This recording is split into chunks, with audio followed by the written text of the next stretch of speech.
lalparuat te annise ramle nam tana an na tho na konga soi se la vui vai na dòng mây lovin troyo mo chân vui thấy tu ni tu mang bu lalpa kan ram soi tu te hi mal so min nang in min en kol sakla dik tak le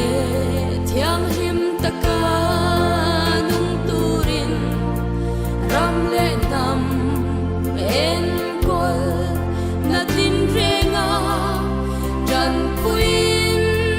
ven la om pui se lang che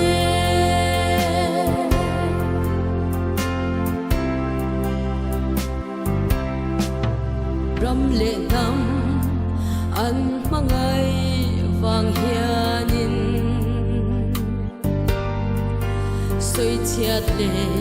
mu sit na an tuar thina fin vang le fel va rem chiat va ni lovin mo phur na an nei te len chua tu min ruat ang in ram tanan thok so kani ram maso nan hun cha le lu te an mang dầu chin nang ma kai shuai na in cho tiang ga ra po soi sel an lo reng fo kan ram hian kai shuai tu ama mo si mo phur len chuan an chel na pe ang che lalpa kan ram shuai tu te hi mal so min nang in min en kol sakla dik tak le thiang him taka nung turin ram le nam en kol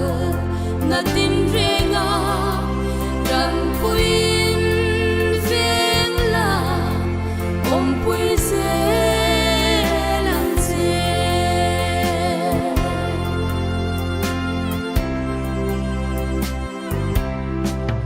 du am ik sik na thlei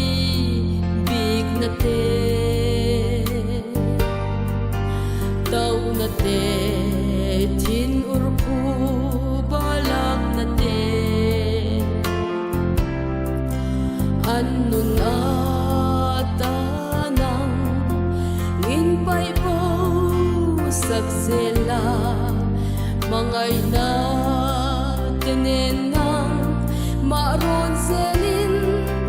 ram tan rong bol turin kai shuayang che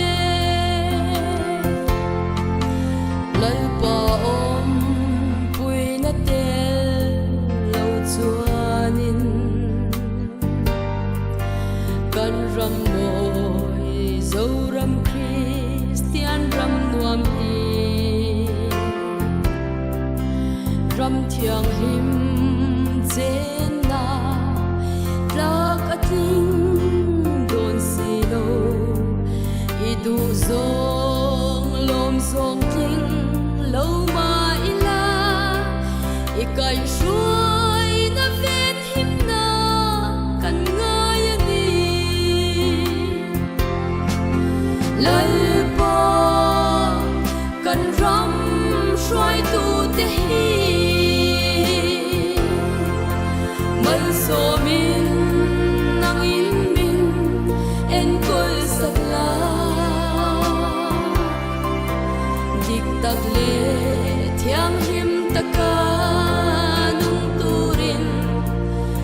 lệ ngầm bên